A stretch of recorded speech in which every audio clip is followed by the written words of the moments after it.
A winner take for me to cut the ribbon. I'm a shark, take for me to gut the fishes. Cut you niggas off, I make the incision. Before they blow it at you, I make the decision. Realest nigga in it, I'm the definition. Cruising down the boulevard, knocking mint condition. Trying to be somebody who you isn't.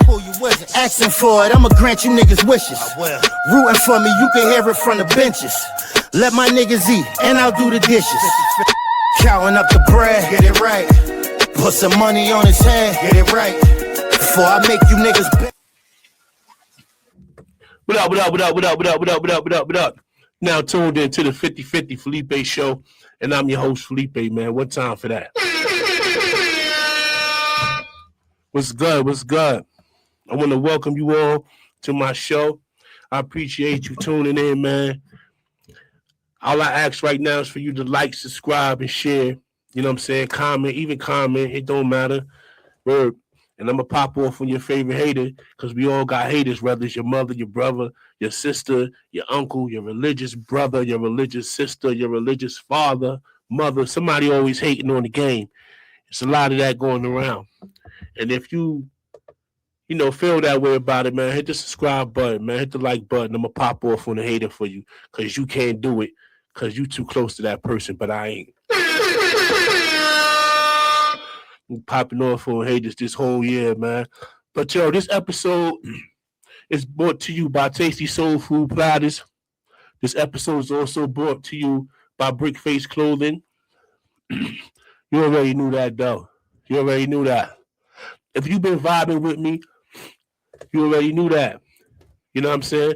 But shout out to the whole 50-50 family. Shout out to the whole tri-state, man. Let's just get right into the DESHAWN Hamilton, Tall Sean from our East Trenton story. Let's get into that.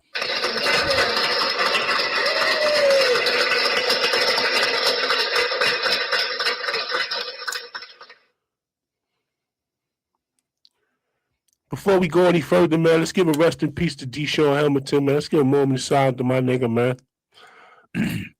Rest in peace to my nigga DESHAWN Hamilton, man. Just bow our heads real quick for my nigga.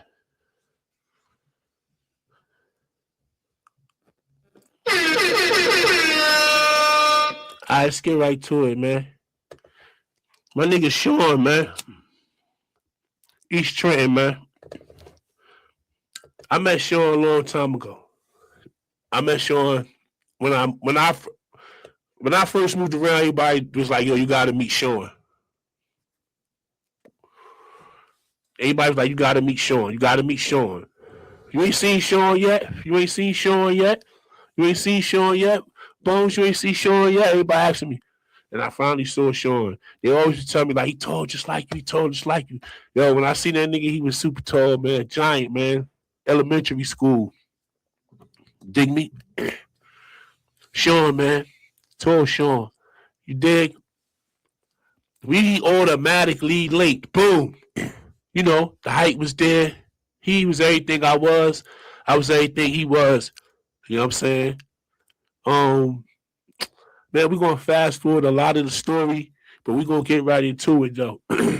But, so fast forward into, like, older days and stuff with me and DESHAWN ripping and running the streets. We hustling on Sherman Avenue out East Trenton. 20ville. That's what we called it out there, 20ville. You dig me? So me and Sean ripping and running, we the same age. So we ripping and running, we into the same things. We into dogs, pit bulls, fighting dogs, walking around with radios. Like this like the 90s though, you know what I'm saying? So this is the shit that's going on. You know what I mean? Sean was one of the first niggas I seen drive a car. I'm coming from Brooklyn. I'm like, damn, I see this nigga driving the car. Like, this nigga driving the car, little nigga, like, now I see a nigga on a dirt bike and shit, little nigga. I'm like, yo, these niggas crazy. Sean was into a lot of shit, man. He had blew my mind with a lot of things he had going on at such a young age, as far as like his excitement and as far as like the things that he was into. Driving cars all young. Because when you living in New York City, you don't drive cars. Like, we wasn't driving cars at 14, 15, 16 years old. That was like a Harlem thing. You hear Meech and them talk. I mean, you hear Outpour and them say shit like that. I was 15 coming through and being and Rich and them. All them Harlem stories like that. In Brooklyn, Only thing we doing at 14, 15, shooting to stay alive and riding BMX bikes. He on the handlebars, they go on the pegs in the back. You dig me? That's what we was doing. Or skateboards. Niggas was riding skateboards in Brooklyn. Scooters, Night Rider, little BMX and Dukes of Hazzard, hook slides and shit like that. Niggas ain't know how to drive. So to move from Brooklyn to go to Trenton and see this little nigga, little boy driving, that shit used to be crazy. Like, then I learned how to drive. You know what I'm saying? Shout out to Sean for teaching me how to drive along with the other niggas that was mad younger than me in Trenton.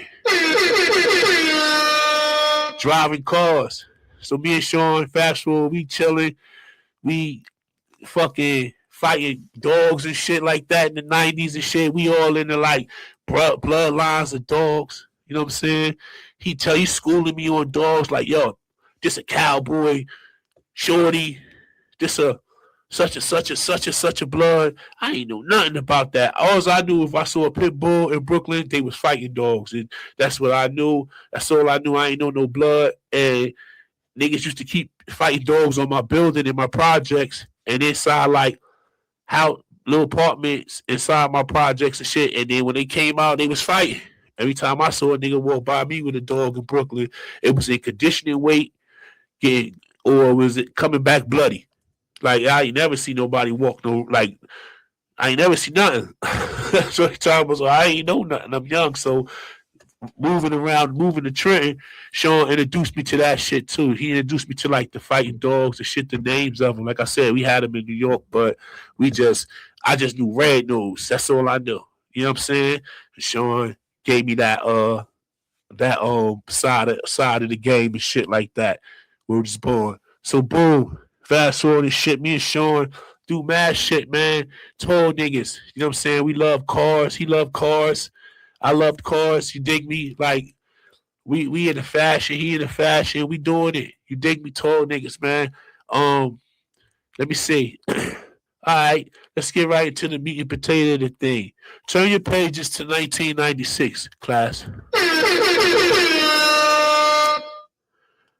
In 1996, my last memory of DESHAWN Hamilton, tall Sean from East Trenton, me and him went to see Space Jams in the movies. We went to see Space Jam in the movies in Quaker Bridge Mall in Trenton, New Jersey. This when McDonald's was in there, the movie theaters was in there, the arcade was in there. We went and see All Dogs Go to Heaven, and then we went and see Eddie Murphy, I think Eddie Murphy or Chris Tucker movie in there. I'm not sure. But I know me and Sean definitely went and see Space Jam, Michael Jordan, because we took some girls. I took some chick from West Trenton, and he had some mommy from out East Trenton with him. And we went to the movies to go see Space Jam, the Michael Jordan animated joint. And we both had the Space Jam Jordans on. That was so fucking fire. I miss my nigga Sean.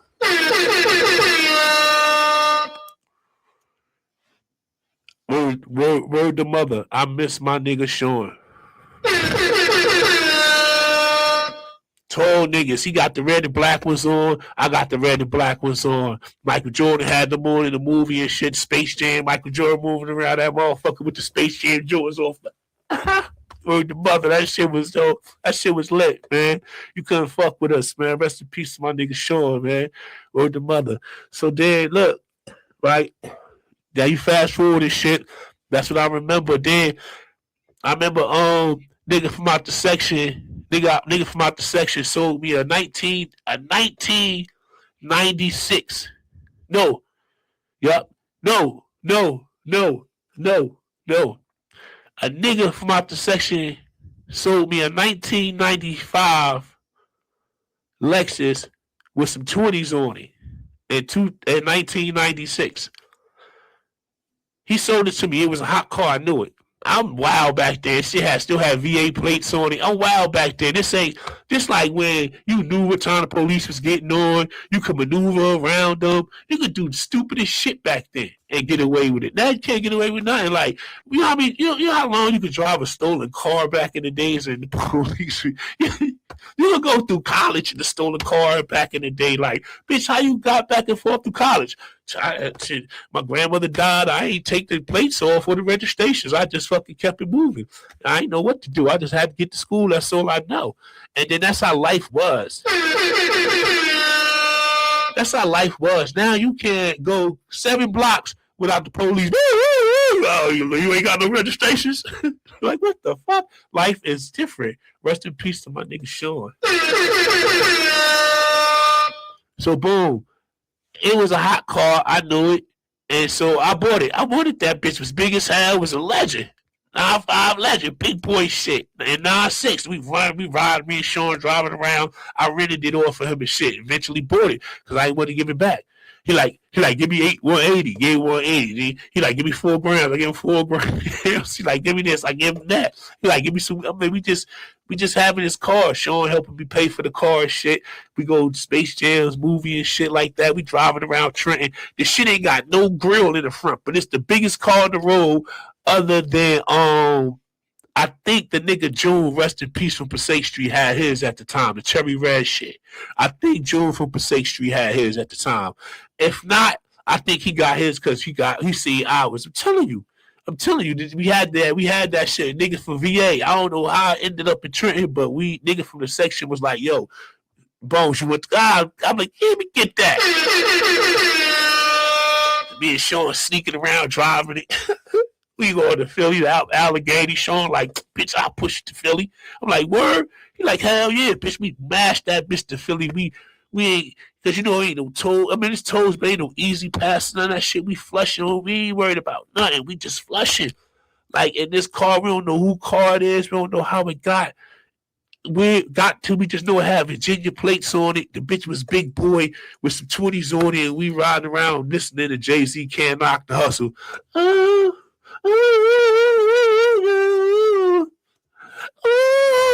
That shit was funny. Like, ooh, I miss my nigga Sean though. I'm a dice. Word is born. I miss my nigga Sean. So Sean flush up the Allegheny. We get all these bags of weed and shit for like $50. Word up, come back. We flush, come back. You know what I mean? Park the car, hide the car. You can hide the car in alleyways back there under the bridge out East Trenton right there by the. You know what I'm saying? She was so life was just hide the car in the abandoned building somewhere. We hide the cars in like factories because Trenton was full of factories back then. Trenton was full of factories. So it was always factories out East Trenton. We could hide the car. Shit was crazy out there. So boom. You know what I mean? So, you know, then Sean was a fly nigga on his own though. Like he had his own shit. You know what I'm saying? Sean was lit. I remember Sean had the Averex jacket, man. He had both of them shit. Sean had the Ava Varsity and with the leather.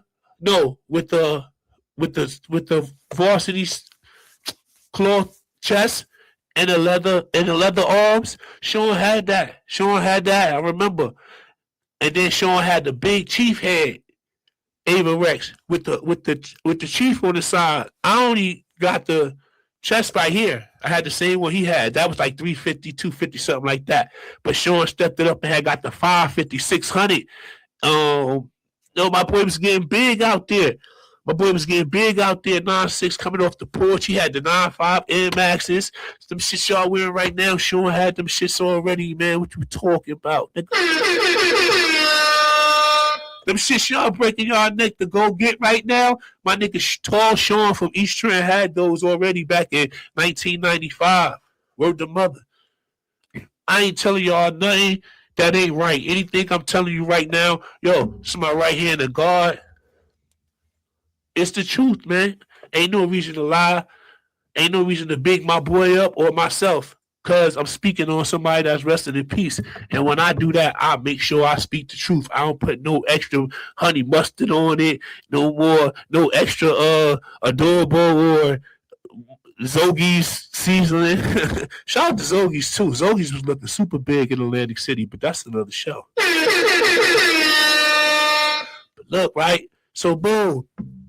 Motherfucking Sean was that nigga on his own, man. Sean was coming up. We split our ways. You know what I'm saying? I'm moving around. I'm running around out South Trenton with my nigga Ray Ray. I mean, fucking around Ray Ray, T-Bone, motherfucking Chase from South Trenton, motherfucking Killer Black. I'm young fucking with these niggas, so I wasn't even hanging out East Trenton that much at the time. I had went out South Trenton. So me and Sean was like never really seen each other, but I always come back out east because Sean neighbor was my right hand man, Ray Ray. You feel me? So Ray was from South Trenton. He had a lot of history out South Trenton, rather, but because Ray was from everywhere. Ray was from Brooklyn. Ray was from South Trenton. Ray was from East Trenton. Ray was like me. That's why me and him clicked like that. You heard? Because my nigga is universal like me. So boom. But yeah, so I used to be out South Trenton, and when I come back out east on Sherman, I see Sean lit with the radio, walking around playing the Ron G with his pants sagging down, big Timberlands on and shit like that. He was up in there. He was getting up in there. I was proud of him, buying vehicles, buying cars.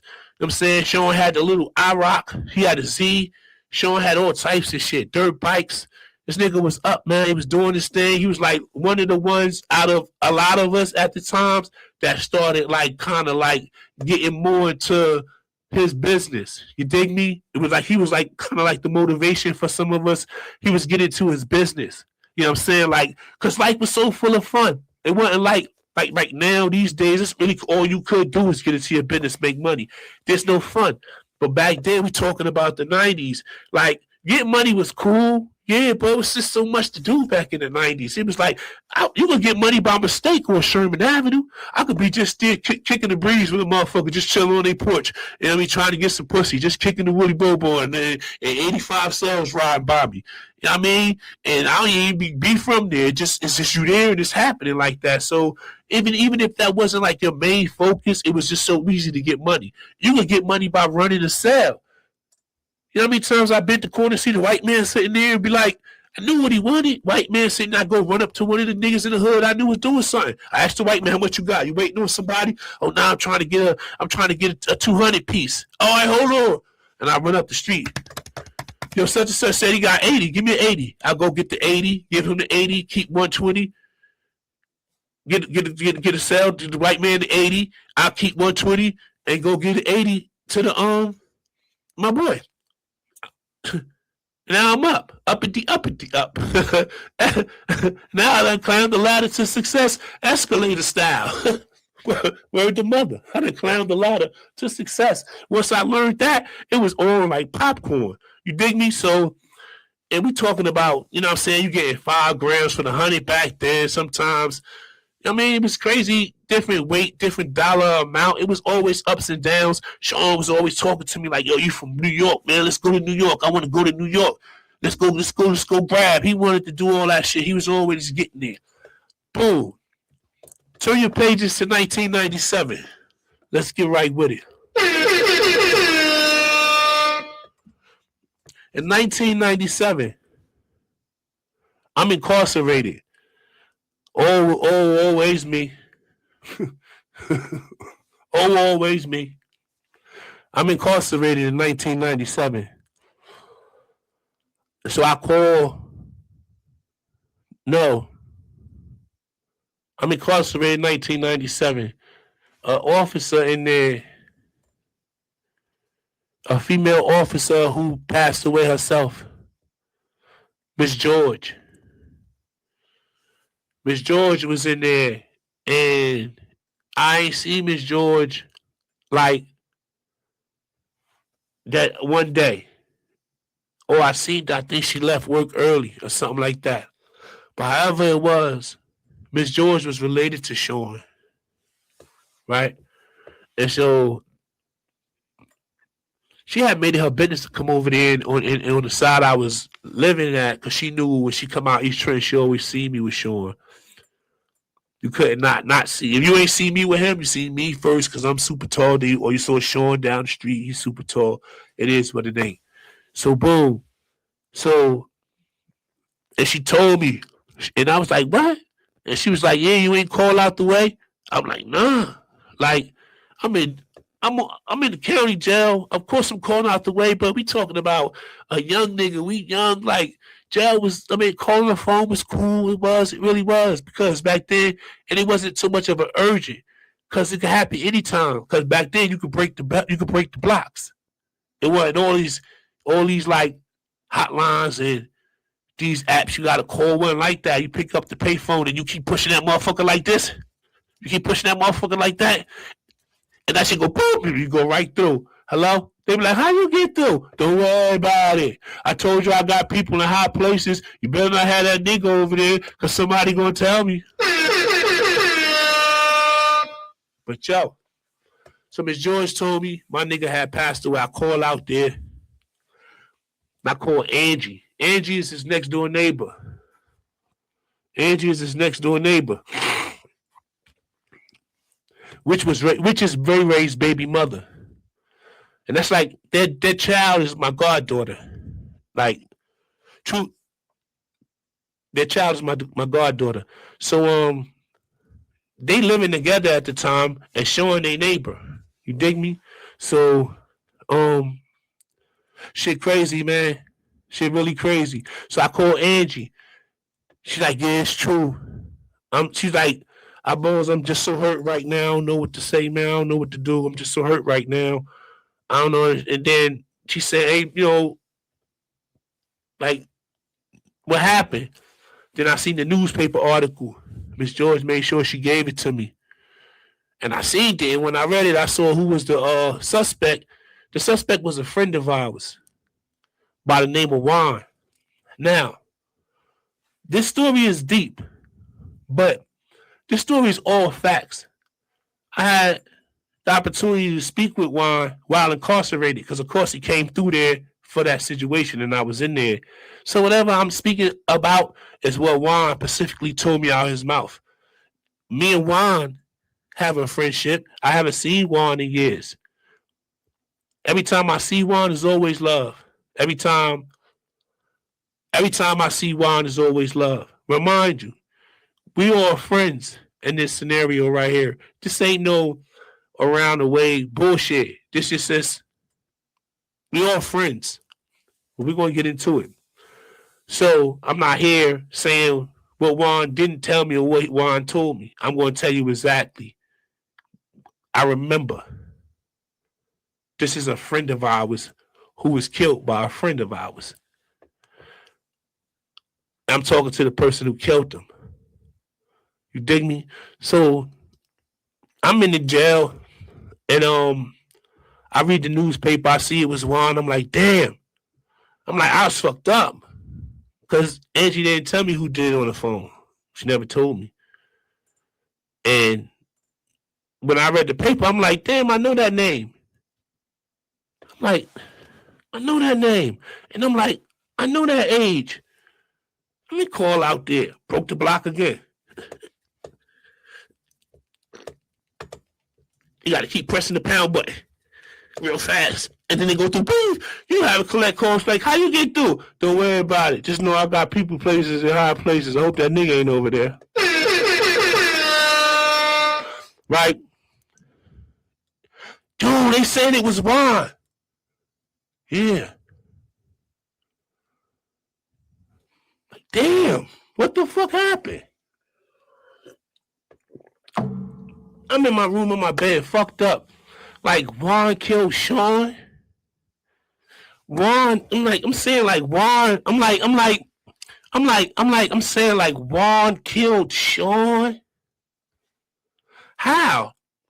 We talking about two individuals. He buy IROC. He bought an IROC. He bought a Z280. He bought a Z280. He bought a Z300. He bought a Z300. He bought a 4-wheeler. He bought a 4-wheeler. He bought a dirt bike. He bought a dirt bike. He had a 10-speed. He had a 10-speed. He had on Jordans. He had on Jordans. He had a big gold chain. He had a big gold chain. I swear to God, that's just how it was with us.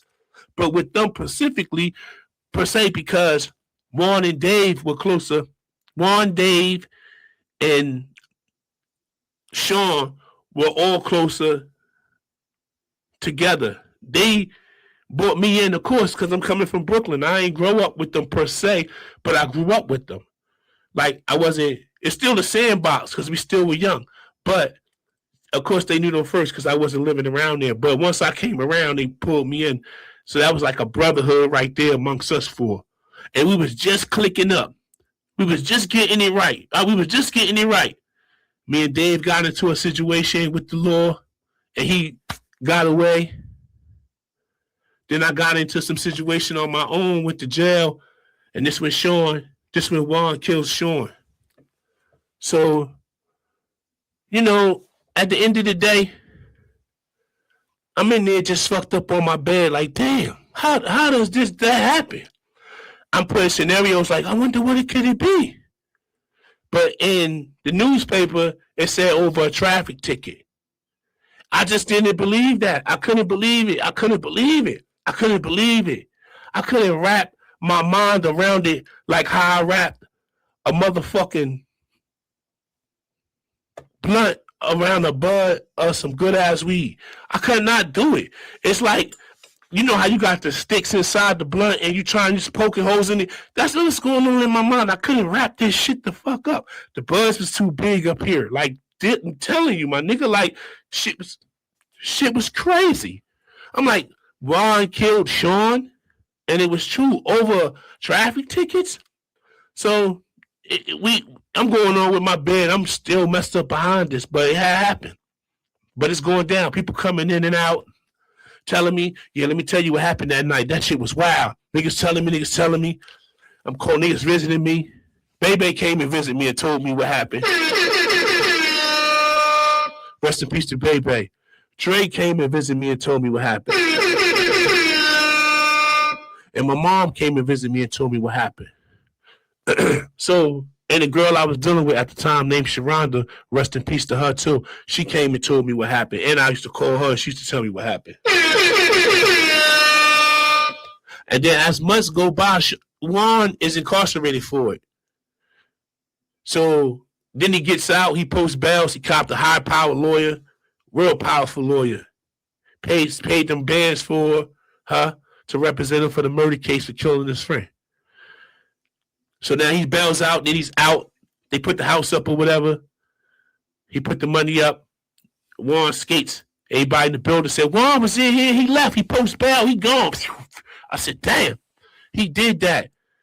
Damn, like his story was like crazy. You know what I mean? Kill Sean. Then he post bail. I was kind of like happy though because Juan is Spanish, of course, right? But I ain't want nobody to make it seem like it was one of those things because nobody probably would have understand how close Juan and Sean were. You probably would think it was like a black or a Spanish thing or a Spanish or a black thing. It wasn't. These brothers was cool.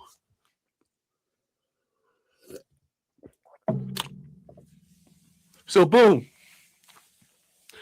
Months and months go by, my dumb ass still in there. I ain't get bailed the fuck out because they weren't playing with me, bitch. They wanted houses on top of houses and signatures on top of signatures.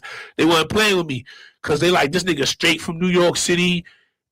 I'm still yelling my New York address at the time. I ain't giving them nothing. Trenton. I'm telling them I'm from 1545 St. John's Place, Brooklyn, New York. OAC. I said OAC. 11213, bitch. You heard? That's how I'm coming because that's just my energy. So they're like, I'm not knowing as a dumbass. I'm making the bond bail higher because I don't have a residence for Jersey.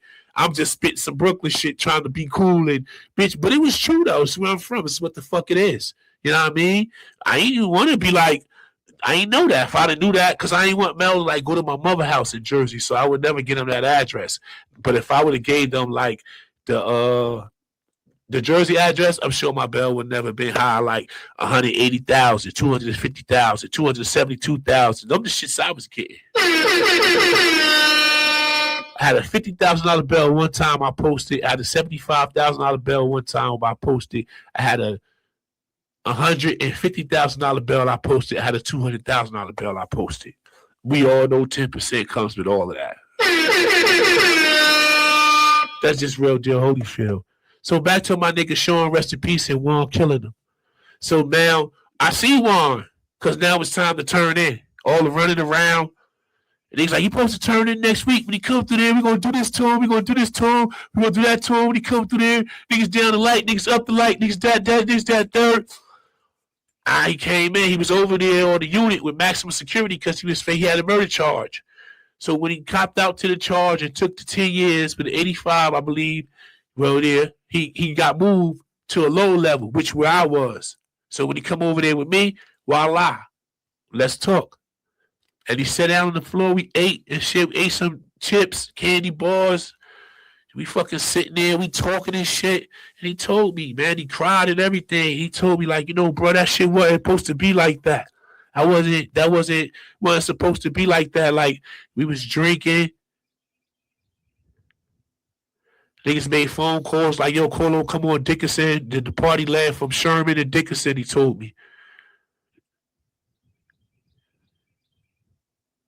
I believe it was Dickinson. Yeah, the party left from Sherman to Dickinson. They was drinking all night, or it was crazy.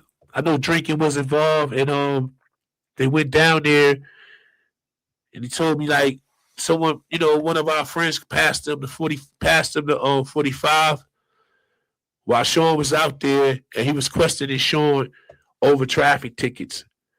Juan let Sean hold his car, and Sean up Philly. Being Sean, doing what he do, jumping out, running into the sneaker store, double parking. They come and putting the ticket there in the window. You know what I'm saying? Going downtown, double parking, getting Ron G tapes, going on the boulevard, getting tape, double parking, loud music. Sean like that loud music. You can hear Sean coming. You just 3 a.m. All you hear is motherfucking firm beds coming through. You know what I mean? He playing the firm 3 a.m. And going to the house, going to bed, 3, 4 in the morning, nigga coming through playing Ron G.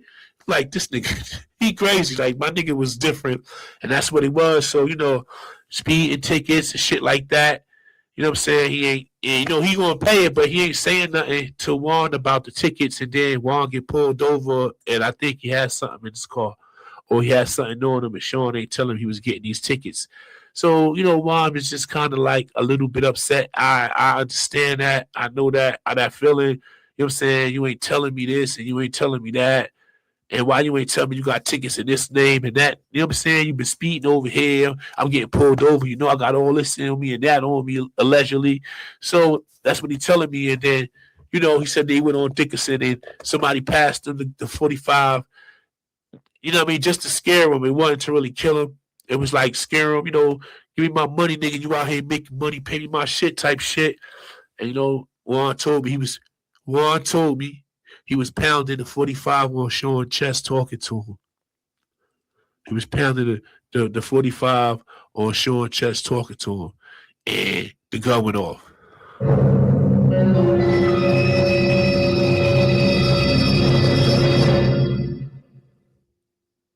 Shot my nigga Sean Smooth in the heart. Close blank range. Just took my nigga life like that. My nigga just died in the street like that. You dig me? Now, we all know drinking played a big factor with this. But responsibility was involved in this. Like, people, trust was a factor. Disloyal was a factor on, I'm not here to say whose part, but if you pay attention to the story, you can see the disloyalty a little bit. You can see the irresponsibleness really high between whatever party that you may see if you follow this story. I just want to say rest in peace to Sean. Juan came home. I haven't seen Juan in years, but I did see Juan while he was released, while he got released from taking Sean's life. He came home. I seen that we chilled. He pulled up on me. He got out the car. He shook my hand. We talked. Next time I seen Juan, he pulled up on me. He picked me up in his Jeep. And we rode around for hours, man. We rode around for hours on top of hours just drinking. While I was drinking, you know what I'm saying? She was chilling. smoking, we just drinking, just riding around, listening to music, man, just doing what we used to do when he got released from that. You know what I'm saying? I knew in his heart he didn't mean it because he expressed it to me in prison. We was in jail. He expressed it to me how he felt about that. It wasn't like to be bragging or nothing. It was like he ain't was like, oh, I'm gonna do this. He somewhere somebody passed him something to like scare him, maybe even lick a shot off in the air, like because we was doing that back in the day, nigga. You know what I'm saying? I know a nigga be like, oh, you put it out, you better use it. That's what we used to say. It was true. But we still just a nigga pull. How many times nigga pull out? Boom! Fuck up out of here! Stop playing my shit. Get up out of here like that. And nigga learned they lesson. Sometimes you ain't really have to go running down or walking down on a nigga to give it to a nigga. You can just pull that thing out. Sometimes back then in the 90s, you only had to do this. Nigga be like, oh, all right. That's how you bumming? All right. And it's over. Or nigga may come back. But it was like late to the late 90s, 99, 2000, this nigga's like, oh, you pulled the thing out on him. It was a thing then. It always been a thing, but not as popular to where as though I believe Juan pulled it out to shoot him. Because we talking about that era, we talking about people I know. That's what we was doing. Rest in peace, my nigga Elvin. We was doing that. I was doing that. Rest in peace to my nigga Shout Out. We was doing that. I was doing that. Like, you say your shit, and you, it's good. Niggas bow down. You ain't really had to go get it and let it off. Not like go get it, but you ain't really had to go at them and let it off. You just had to, you know what I mean? And niggas, you feel me? So I think that's what it was happening. But Juan told me himself specifically, he had the gun in his hand, just lightly hitting him on the chest with it, talking to him. And the gun went off and shot Sean in the heart. Sean this tall, Juan like this. So he up on him like this, talking to him. And the 45 go off and knock my nigga all the way down. And he ain't never get back up from the ground. He was picked up and put away nicely, man. My boy was put away nicely in the suit. I seen the pictures, man. I was incarcerated. Rest in peace to my nigga Sean, man. And like I said, shout out to Juan. Like, I ain't here to Rubik's Cube, no beef. That ain't what I'm here for. I'm not here to promote who was wrong, who was right. I'm just telling you how I knew Sean, what Juan told me, and me and Juan relationship after that had happened. I don't want to say more of the story, buy your own car. Don't borrow your friend's car. I don't want to say that. I don't want to say more of the story, don't get drunk with your friend. I don't want to say that. But I do want to say, be responsible. Be responsible. If you have something to somebody's and you destroy it or damage it or cause that any type of thing, any tickets, you're responsible to tell that person or you pay for it. That's it. That's all. I'm out of here. Another East Trent story by your boy 50-50 Felipe. Holla at me.